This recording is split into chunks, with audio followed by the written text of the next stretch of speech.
Iran ದಿನದಿಂದ ದಿನಕ್ಕೆ ಒತ್ತಿ ಉರಿಯುತ್ತಿದೆ. ಖಮೇನಿ ಆಡಳಿತ ಕೊನೆಗೊಳಿಸುವಲ್ಲಿ ಅಮೆರಿಕದ ಆಸಕ್ತಿ ಯಾಕೆ? ಶಾಂತಿ ದೂತ ಟ್ರಂಪ್ ಇರಾನ್ ಪ್ರತಿಭಟನೆಯನ್ನು ಬೆಂಬಲಿಸುತ್ತಿರುವುದೇಕೆ? ಸ್ನೇಹಿತರ ನಮಸ್ಕಾರ, ಈ ದಿನ.comಗೆ ಸ್ವಾಗತ. ನಾನು ಮನೋಜ್. ಇರಾನ್ನಲ್ಲಿ 2 ವಾರಗಳ ಹಿಂದೆಯೇ ಆರಂಭವಾದ ಪ್ರತಿಭಟನೆಯಲ್ಲಿ ಭದ್ರತಾ ಸಿಬ್ಬಂದಿ ಸೇರಿದಂತೆ ಒಂದು ಅಂದಾಜು 2,000ಕ್ಕೂ ಹೆಚ್ಚು ಜನರು ಸಾವನ್ನಪ್ಪಿದ್ದಾರೆ ಅಂತ ಇರಾನಿನ ಅಧಿಕಾರಿಯೊಬ್ಬರು ತಿಳಿಸಿರುವ ಕುರಿತು ರಾಯ್ಟರ್ಸ್ ವರದಿ ಮಾಡಿದೆ. ಈಗಾಗಲೇ ಪ್ರತಿಭಟನೆಗಳು ತೀವ್ರಗೊಂಡಿವೆ.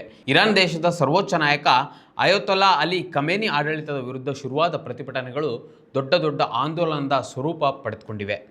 ರಾಜಕೀಯ ಅಸ್ಥಿರತೆ, ಹಣದುಬ್ಬರ, ಜೀವನ ವೆಚ್ಚ ದುಬಾರಿಯ ವಿರುದ್ಧ ನಡೆಯುತ್ತಿರುವ ಹೋರಾಟಗಳಿಂದ ಸಂಪೂರ್ಣ ದೇಶವೇ ಈಗ ಒತ್ತಿ ಉರಿಯುತ್ತಿದೆ. ದಿನದಿಂದ ದಿನಕ್ಕೆ ಇರಾನ್ ಉದ್ವಿಗ್ನ ಸ್ಥಿತಿಗೆ ತಲುಪುತ್ತಿದೆ. ದೇಶದ ರಾಜಧಾನಿ ಟೆಹರಾನ್ ಸೇರಿದಂತೆ ಎಲ್ಲ 31 ಪ್ರಾಂತ್ಯಗಳಲ್ಲಿಯೂ ಪ್ರತಿಭಟನೆಯ ಕಾವು ಹೆಚ್ಚಾಗ್ತಿದೆ. ಪ್ರಮುಖ ನಗರಗಳಲ್ಲಿ ಹಿಂಸಾಚಾರ ಮುಗಿಲು ಮುಟ್ಟಿದೆ. ಖಮೇನಿ ಆಡಳಿತ ಪ್ರತಿಭಟನಾಕಾರರ ಮೇಲೆ ಗುಂಡಿಕ್ಕಲು ಆದೇಶ ನೀಡಿದೆ. ಕಳೆದ ವರ್ಷ ಡಿಸೆಂಬರ್ 28ರಂದು ಆರಂಭವಾದ ಪ್ರತಿಭಟನೆಗಳು ಸದ್ಯ ನಿಲ್ಲುವ ಯಾವುದೇ ಮುನ್ಸೂಚನೆ ಕಾಣ್ತಾನೆ ಇಲ್ಲ. ಅಮೆರಿಕವು ವೆನೆಜುವೆಲಾ ಅಧ್ಯಕ್ಷ ನಿಕೋಲಸ್ ಮಡುರೋ ಅವರನ್ನು ಜನವರಿ 3ರಂದು ಅಪಹರಿಸಿದ ನಂತರ ಇರಾನ್ ಪ್ರತಿಭಟನಾಕಾರರಿಗೆ ಧೈರ್ಯ ಬಂದಂತಿದೆ. ಅಮೆರಿಕದ ಅಧ್ಯಕ್ಷ ಡೊನಾಲ್ಡ್ ಟ್ರಂಪ್ ಸಹ ಇರಾನ್ ಸ್ವತಂತ್ರ ಪಡೆಯಲು ಬಯಸಿದರೆ ಪ್ರತಿಭಟನಾಕಾರರಿಗೆ ಸೇನೆಯಿಂದ ರಕ್ಷಣೆ ಕೊಡಲಾಗುವುದು ಅಂತ ಭರವಸೆಯನ್ನು ಕೊಟ್ಟಿದ್ದಾರೆ. ಇನ್ನು ಆಡಳಿತ ವಿರುದ್ಧ ಮಾಡುತ್ತಿರುವ ಪ್ರತಿಭಟನಾಕಾರರನ್ನು ಗಲ್ಲಿಗೇರಿಸಲಾಗುವುದು ಎಂದು ಇರಾನ್ ಎಚ್ಚರಿಕೆಯ ಬೆನ್ನಲ್ಲೇ ಹಾಗೇನಾದರೂ ಮಾಡಿದ್ರೆ ಅಮೆರಿಕ ಸೈನ್ಯದಿಂದ ನಿಮಗೆ ತಕ್ಕ ಉತ್ತರ ನೀಡಲಾಗುವುದು ಅಂತ ಟ್ರಂಪ್ ಬೆದರಿಕೆಯನ್ನು ಹಾಕಿದ್ದಾರೆ. ಇದು ಅಮೆರಿಕ ಮಿಲಿಟರಿ ಮಧ್ಯಪ್ರವೇಶದ ಮುನ್ಸೂಚನೆಯಂತೆ ಕಾಣ್ತಿದೆ. ಪ್ರತಿಭಟನಾಕಾರರ ಜೊತೆ ಅಮೆರಿಕ ಇರುತ್ತದೆ ಎಂದು ಟ್ರಂಪ್ ಪದೇ ಭರವಸೆಯನ್ನು ನೀಡ್ತಾ ಬಂದಿದ್ದಾರೆ. ಇರಾನ್ನಲ್ಲಿ ಪ್ರತಿಭಟನೆಗಳನ್ನು ಹತ್ತಿಕ್ಕಲು ವಿದ್ಯುತ್ ಸ್ಥಗಿತ, ಇಂಟರ್ನೆಟ್ ಸಂಪರ್ಕ ಕಡಿತ ಸೇರಿದಂತೆ ಸಾಧ್ಯವಿರುವ ಎಲ್ಲ ಕೆಲಸಗಳನ್ನು ಖಮೇನಿ ಆಡಳಿತ ಮಾಡ್ತಿದೆ. ಇರಾನ್ನಲ್ಲಿ ನಡೆಯುತ್ತಿರುವ ಪ್ರತಿಭಟನೆಯಿಂದ ಕೇವಲ ಭದ್ರತಾ ಸಿಬ್ಬಂದಿ ಮಾತ್ರವಲ್ಲದೆ ಸಾವಿರಾರು ಪ್ರತಿಭಟನಾಕಾರರನ್ನು ಕೊಲ್ಲಲಾಗಿದೆ ಎಂದು ಮಾನವ ಹಕ್ಕುಗಳ ಹೋರಾಟಗಾರರು ಈಗಾಗಲೇ ಕಳವಳ ವ್ಯಕ್ತಪಡಿಸಿದ್ದಾರೆ. ಇರಾನ್ನಲ್ಲಿ ನಡೆಯುತ್ತಿರುವ ಹತ್ಯಾಕಾಂಡದಿಂದ ಜಗತ್ತೇ ಬೆಚ್ಚಿಬಿದ್ದಿದೆ.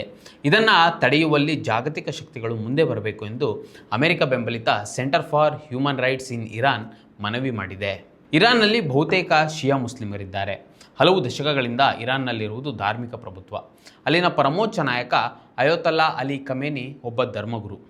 ದೇವರ ಹೆಸರಿನಲ್ಲಿ ನಡೆಯುವ ಆಡಳಿತವೇ ಇರಾನ್ನಲ್ಲಿರುವುದು.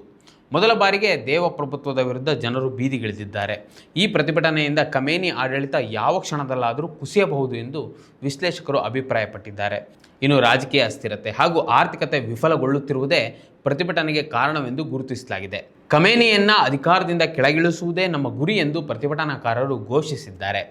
ಇತ್ತೀಚೆಗೆ ಇರಾನ್ ಜೊತೆ ವಾಣಿಜ್ಯ ಸಂಬಂಧ ಹೊಂದಿರುವ ದೇಶಗಳು ಅಮೆರಿಕ ಜೊತೆ ನಡೆಸುವ ಎಲ್ಲ ವ್ಯಾಪಾರಗಳ ಮೇಲೆ 25% ಸುಂಕ ಕೊಡಬೇಕಾಗುತ್ತದೆ ಎಂದು ಟ್ರಂಪ್ ಎಚ್ಚರಿಕೆ ನೀಡಿದ್ದಾರೆ.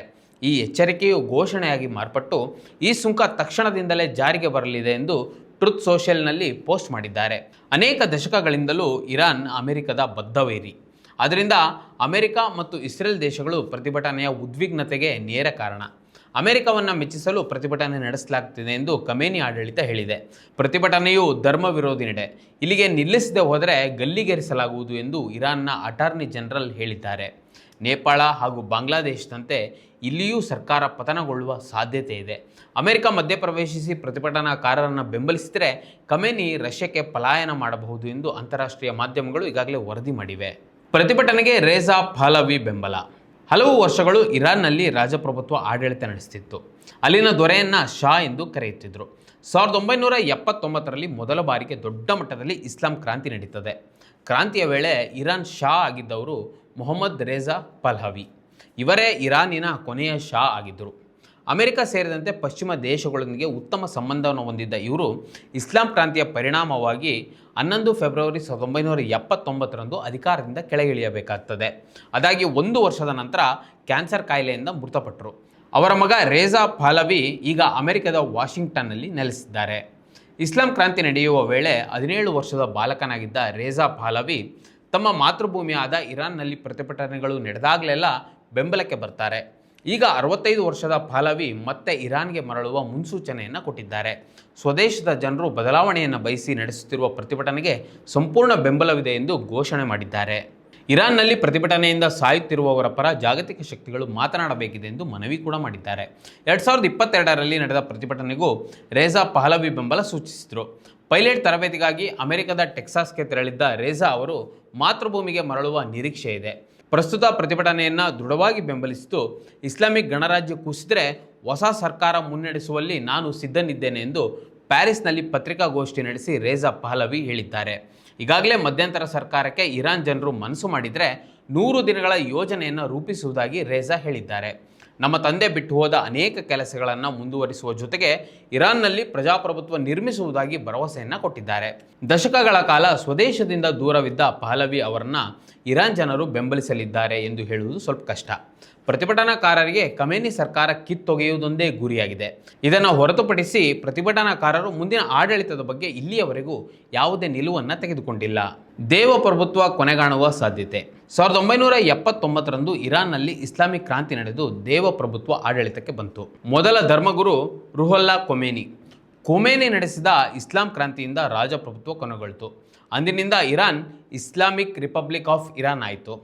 ಇರಾನ್ನ ಅಧ್ಯಕ್ಷರಿಗೆ ಆಯತೊಲ್ಲಾ ಎಂಬ ಧಾರ್ಮಿಕ ಪದವಿ ನೀಡಲಾಗ್ತದೆ. ಇವರೇ ಇರಾನಿನ ಪರಮೋಚ್ಚ ನಾಯಕರಾಗಿರ್ತಾರೆ. 1987ರ ಜೂನ್ 3ರಂದು ಮೊದಲ ಸರ್ವೋಚ್ಚ ನಾಯಕ ರುಹುಲ್ಲಾ ಖೊಮೇನಿ ಮರಣ ಹೊಂದಿದ ಬಳಿಕ ಈಗಿನ ಆಯತೊಲ್ಲಾ ಖೊಮೇನಿ ಅಂದರೆ ಅವರ ಮೊದಲ ಹೆಸರು ಸೈಯದ್ ಅಲಿ ಹುಸೈನ್ ಖೊಮೇನಿ ಪರಮೋಚ್ಚ ನಾಯಕರಾಗಿ ಆಯ್ಕೆಯಾಗ್ತಾರೆ. ಕಳೆದ 36 ವರ್ಷಗಳಿಂದ ಇವರೇ ಇರಾನಿನ ಸಂಪೂರ್ಣ ಆಡಳಿತದ ಚುಕ್ಕಾಣಿಯನ್ನು ಹಿಡಿದಿದ್ದಾರೆ. ರುಹುಲ್ಲಾ ಖೊಮೇನಿ ಆಡಳಿತವು ಇಸ್ಲಾಂ ಧಾರ್ಮಿಕ ನಿಯಮಗಳ ಆಧಾರದಲ್ಲಿ ಜನರ ಮೇಲೆ, ವಿಶೇಷವಾಗಿ ಮಹಿಳೆಯರ ಮೇಲೆ ಅನೇಕ ನಿರ್ಬಂಧಗಳನ್ನು ಹೇರಲು ಆರಂಭಿಸಿತು. ಅಧಿಕಾರಕ್ಕೆ ಬಂದ 2 ವಾರಗಳಲ್ಲಿ ಮಹಿಳೆಯರು ಹಿಜಾಬ್ ಧರಿಸುವುದು ಕಡ್ಡಾಯಗೊಳಿಸಿತು. ಆಗಲೂ ಜನ ಬೀದಿಗಿಳಿದು ಪ್ರತಿಭಟನೆ ನಡೆಸಿದರು. ಆದರೆ ಧಾರ್ಮಿಕ ಆಡಳಿತವು ಇಲ್ಲಿಯವರೆಗೂ ನಡೆದ ಪ್ರತಿಭಟನೆಗಳನ್ನೆಲ್ಲ ಹತ್ತಿಕ್ಕುತ್ತಾ ಬಂದಿದೆ. ಈಗಿನ ಸರ್ವೋಚ್ಚ ನಾಯಕ ಖಮೇನಿ ಆಡಳಿತವೂ ಸಹ ಮಹಿಳೆಯರ ಮೇಲೆ ಧಾರ್ಮಿಕ ನಿಯಮಗಳನ್ನು ಹೇರಿದೆ. 2022ರ ಸೆಪ್ಟೆಂಬರ್ನಲ್ಲಿ ಕುರ್ದಿಶ್ ಪ್ರಾಂತ್ಯದ ಮಸ್ಸಾ ಅಮಿನಿ ಎಂಬ ಮಹಿಳೆ ಇರಾನ್ ರಾಜಧಾನಿ ಟೆಹರಾನ್ಗೆ ಬಂದಿದ್ದರು. ಆಕೆ ಹಿಜಾಬ್ ಧರಿಸಿರಲಿಲ್ಲ. ಇರಾನ್ನಲ್ಲಿರುವ ವಸ್ತ್ರ ಸಂಹಿತೆ ಪ್ರಕಾರ ಮಹಿಳೆಯರು ಹಿಜಾಬ್ ಧರಿಸದೆ ಹೊರಗೆ ಬರುವುದು ಅಪರಾಧ. ಇರಾನ್ ಧಾರ್ಮಿಕ ಪೊಲೀಸರು ಅಮಿನಿಯನ್ನು ಬಂಧಿಸಿದರು. ಆಕೆಯ ಮೇಲೆ ಹಲ್ಲೆ ನಡೆಸಲಾಯಿತು. ಆಸ್ಪತ್ರೆಗೆ ದಾಖಲಾದ ಅಮಿನಿ ಸೆಪ್ಟೆಂಬರ್ 16ರಂದು ಮೃತಪಟ್ಟರು. ಆಗಲೂ ಪ್ರತಿಭಟನೆಗಳು ನಡೆದವು. ಅವು ದೊಡ್ಡ ಪ್ರಮಾಣದಲ್ಲಿ ಆಗಿರಲಿಲ್ಲ. ಖಮೇನಿ ಆಡಳಿತ ಆಗಿನ ಪ್ರತಿಭಟನಾಕಾರರನ್ನು ಬಂಧಿಸಿತು. ಆದರೆ ಈಗ ನಡೆಯುತ್ತಿರುವ ಪ್ರತಿಭಟನೆಯಿಂದ ಕೊನೆಗೊಳ್ಳುವುದೇ ಖಮೇನಿ ಆಡಳಿತ ಎಂಬ ಪ್ರಶ್ನೆ ಮುನ್ನೆಲೆಗೆ ಬಂದಿದೆ. ಮತ್ತಷ್ಟು ವಿಶೇಷ ವಿಡಿಯೋಗಳನ್ನು ನೋಡಲು ಮತ್ತು ಹೊಸ ವಿಡಿಯೋಗಳ ಬಗ್ಗೆ ತಿಳಿಯಲು eDina.com ಯೂಟ್ಯೂಬ್ ಚಾನೆಲ್ ಸಬ್ಸ್ಕ್ರೈಬ್ ಮಾಡಿ ಮತ್ತು ಬೆಲ್ ಐಕಾನ್ ಕ್ಲಿಕ್ ಮಾಡಿ.